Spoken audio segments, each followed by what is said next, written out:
about the riding styles and all that, but he's doing a very, very good job though of putting the bike exactly in a position, Jeffrey Herlings, where Roczen has to go around the outside. He's got the radar on. He's almost riding a little bit like Max. Yeah, but Paul, is Roczen holding back, or is he actually just trying to find somewhere to overtake? Well, this is it. I mean, he's got to ride pretty hard to stay with him anyway. They're the fastest riders on the track. Or actually, there's 4 or 5 guys on the 150s.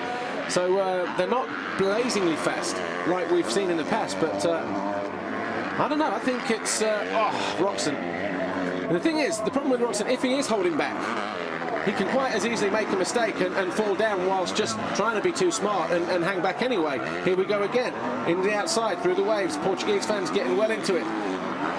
Roczen just doubling in on the first bit there, I mean. And landing in on the berm as well. Look at it now, it's down the side. He's not going to go round. He's going to square off. No, Jeffrey's got the faster line up the hill there. So Roczen then again working the outside lines. He's going to come out of there nice and early, is he? Well, no, he just takes a bit of a stab, loses a bike length or so as he drops downhill. As we said a moment ago, Herlings just utilising all the insides, making his teammate work around the outside where he has to, follow where he needs to.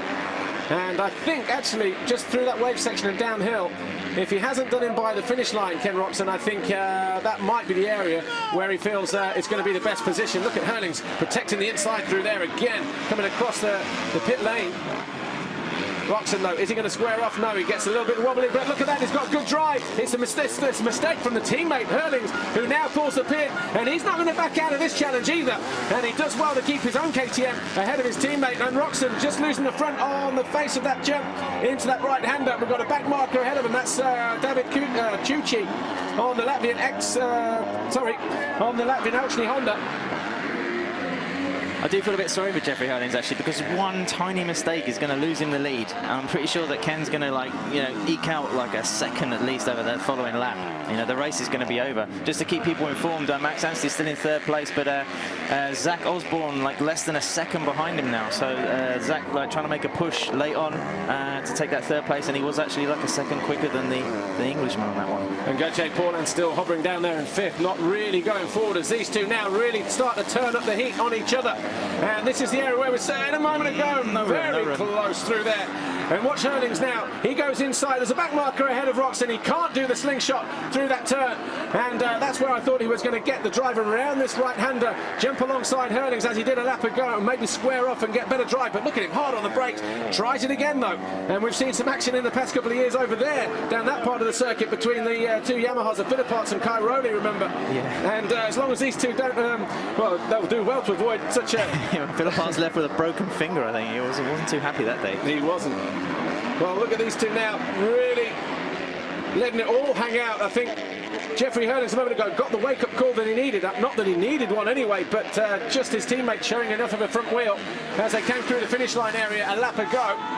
4 more laps. Gerald Weaver hangs out the board to Ken Roczen. Anstey 20 seconds behind this battle in 3rd place. Again, a mistake from Herlings. Uses the same line. Both now. I'll tell you what, when they whip in opposite direction. But he's got the inside coming up this hill, and he's just making himself as big as possible. Roczen's got a lot of work to do to pass on that outside line. Still got to go round and command the inside down this next section. And he's not managed to do that there, but he goes again to the outside. I mean, Ken's going to need 2 pretty big scrubs on those 2 jumps coming across the finish line to try and get the drive to pass Jeffrey on that. I don't think it's a practical place. And the thing that I was worried about them when they scrubbed in opposite directions. Oh, the front wheel goes from Herlings. When they scrub in the opposite directions, there's that real danger of the rear wheels touching. Yeah. They can't do anything about that, you know, when they're side by side. I think that would be quite a phenomenal end to this race, to be honest. Well, it would be. Oh, Roczen there. He's done it. Down the inside, works the outside. Come across. Oh, he has to back out of the challenge, just like he did last year. And a back marker as well. And that's Sean Mitchell on the Route 77 MVRD Honda. Teammate to Mattis Caro, who I think will be back in Sweden in about 3 weeks' time. Right, Herlings has got a breather here, Paul. Is he going to win? Who's going to win? He's made a mistake coming out of that turn as well, and that allowed Roczen back in. It can either go... Wait, there's 3 scenarios here. Herlings wins, Roczen wins, or they both end up in a heap. I think it'd be a bit silly not to bet on Ken here. I think he's just... he'll get desperate. He will get desperate. And I think that's why Herlings might win it. Oh, the back end from Herlings almost comes around and hits the corner first, going into that left-hander, but he manages to keep his head composed. Face full of roost again for Roczen. This is the hardest he's probably had to work for a moto win this year, certainly.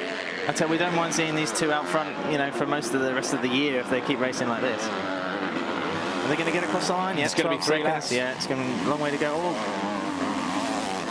Look at that. Oh, it's gone through this time. And look at that, 2 laps running.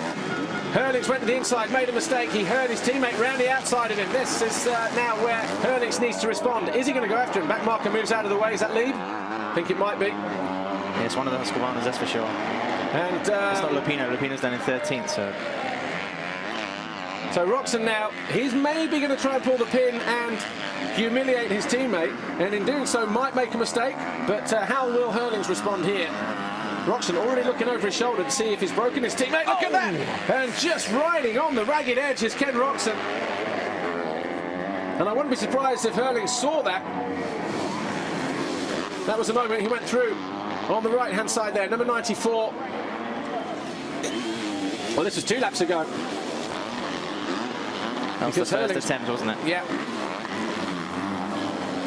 The first attempt, probably was about the 12th. But see the scrub off there, awesome. And these two have been like this now for what, the last 15 minutes pretty much? The front just almost tucking, yeah. Yeah, that was a couple of laps ago as well. So really, it came down to a mistake between 1 or 2 of these guys, and it was Herlings in the end, just coming out of the final corner prior to the Monster Energy finish line jump, that made that mistake, and his teammate Ken Roczen